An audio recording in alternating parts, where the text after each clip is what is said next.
नमस्कार, न्यूज 69 में आपका स्वागत है। मैं हूं आपके साथ अंकिता। चलिए बढ़ते हैं मुख्य खबर की ओर। इस वक्त की बड़ी खबर आ रही है भोपाल से, जहां शारिक मछली का एक वीडियो आया सामने। बीजेपी के नेताओं पर षड्यंत्र के आरोप लगाए। बता दें, शारिक मछली ने एक वीडियो जारी किया है जिसमें वह हाथ जोड़कर पुलिस और प्रशासन से स्वयं पर लगे यौन शोषण के आरोपों की जांच निष्पक्ष तरीके से करने की मांग करता दिखाई दे रहा है। साथ ही शारिक ने कहा कि मेरे परिवार ने 40 सालों तक बीजेपी की सेवा की, लेकिन पार्टी की ही लोग मेरे खिलाफ षड्यंत्र कर रहे हैं। मछली का जो वीडियो है उसमें उसने कहा है कि मुझे फंसाया जा रहा है, मैं और मेरा परिवार निर्दोष है। नमस्कार, मैं शारिक अहमद। जैसा कि आप सब जानते हैं कि मैं और मेरा परिवार पिछले लगभग 40 से 50 वर्षों से भारतीय जनता पार्टी की सेवा पूरे दिलो जान से करते आ रहे हैं, लेकिन अभी पिछले 4-5 महीने से मैं और मेरे परिवार पे कई गंभीर आरोप लग रहे हैं। सबसे पहले तो आरोपों की शुरुआत वहां से हुई जब हमने वक्फ बिल का समर्थन किया।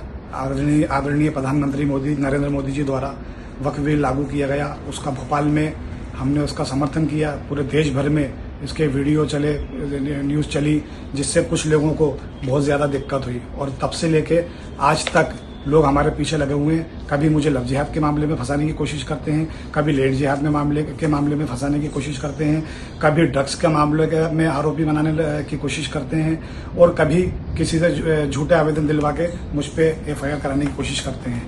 अभी लगभग 3 महीने पहले मेरे ऊपर एक TIT कॉलेज के अंदर लव जिहाद का मामला हुआ था। उसके अंदर मेरे ऊपर आरोप लगाए गए कि उसके अंदर शारिक मछली इन्वॉल्व है। मेरा उसमें कोई लेना देना नहीं था। सारे एजेंसियों ने उसमें जांच की, मानव अधिकार आयोग ने जांच की, SIT गठित की गई, राष्ट्रीय महिला आयोग ने जांच की। मेरा वहां से कुछ नहीं निकला क्योंकि मैं उसमें नहीं था। अधिकारियों ने बिल्कुल निष्पक्ष जांच की और मुझे क्लीन चिट दी। उसके बाद फिर मेरे ऊपर दूसरा आरोप लगाया गया लैंड जिहाद का, कि मैं सरकारी जमीनों पे मैंने अवैध प्लॉटिंग की और सरकारी जमीन पे अवैध निर्माण किए। ये भी सरासर झूठ है। इसमें मेरा या मेरे परिवार का कुछ भी लेना देना नहीं है। तीसरा, मेरे ऊपर ड्रग केस में फंसाने का झूठा आरोप लगाया गया। मुझे लगभग 1 महीने पहले ही ये जानकारी थी कि ये लोग मुझे किसी झूठे मामले में फंसा सकते हैं, तो मैंने 1 महीने पहले ही माननीय पुलिस कमिश्नर महोदय जी के यहाँ पे और SP ग्रामीण महोदय जी के यहाँ पे और मेरे जहाँ मैं रहता हूँ संबंधित थाने में मैंने आवेदन 1 महीने पहले ही लगा दिया था कि ये कुछ लोग मेरे पीछे षड्यंत्र पूर्वक लगे हुए हैं जो मुझे झूठे केस में फंसाने की साजिश रच रहे हैं। और उसके बाद फिर मैं पुलिस प्रशासन से मांग करूंगा कि ये ड्रग का जो मामला है इसमें मेरा कोई लेना देना नहीं है।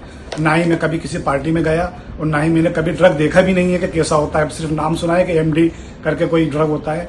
मैं ना कहीं किसी पार्टी में कभी गया, ना कभी मैं ड्रग्स में किसी को गया। इसमें भी मुझे और मेरे परिवार को झूठा फंसाने की साजिश की जा रही है। मैं पुलिस प्रशासन से और सरकार से निवेदन करता हूँ कि जिस तरीके से लव जिहाद के अंदर निष्पक्ष जांच हुई और मुझे उसमें निर्दोष साबित किया गया, वैसे ही ड्रग्स के मामले में भी निष्पक्ष जांच हो, बिना किसी दबाव के जांच हो। और मुझे उसमें मैं हाथ जोड़ के निवेदन करता हूँ, मेरा इस मामले से कोई लेना देना नहीं है। निष्पक्ष जांच की मैं मांग करता हूँ। इसके बाद अभी फिर मुझे पता चला कि किसी लड़की द्वारा मेरा एक आवेदन दिया गया है कि मैंने लड़की मुझसे मिली थी या ऐसा जो भी कुछ है। मैं उस लड़की को नहीं जानता, कोई दिव्यांशु अहिरवार है वो लड़का, उसका साथ कोई उसके संबंध होंगे। मैं दिव्यांशु अहिरवार को भी नहीं जानता।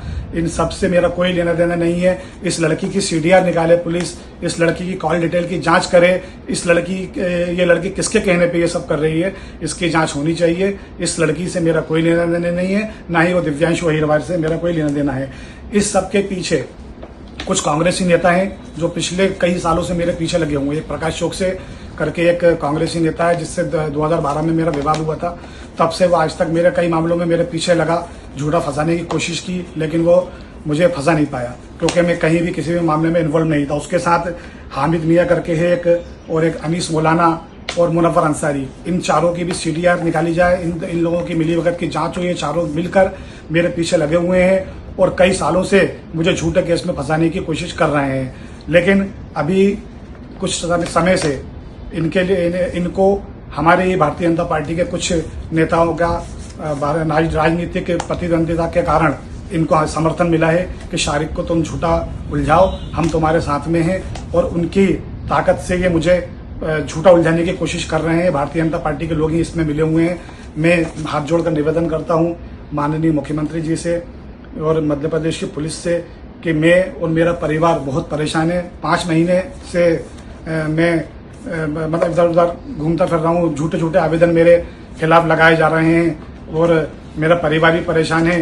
कोई बच्चे भी स्कूल ठीक से जा नहीं पा रहे हैं और मैं निवेदन करता हूं कि इसमें जो भी है निष्पक्ष जांच हो और निष्पक्ष जांच हो के इसका आप निराकरण करें। मेरा हाथ जोड़ के आपसे निवेदन है और ये जो झूठे आवेदन लगाते हैं आए दिन, इस पर भी रोक लगाई जाए। और हमारे जो शहर की मीडिया है आए दिन मेरे खिलाफ झूठे झूठे प्रोपेगेंडा चलाती है, झूठी न्यूज चलाती है, इस पर भी रोक लगाई जाए। मेरा ऐसा निवेदन है माननीय मुख्यमंत्री जी से और पुलिस प्रशासन से कि मैं निर्दोष हूं हर मामले के अंदर। अभी अनीस मौलाना कल फिर पहुंच गया 10 साल पुराने आवेदन को लेके।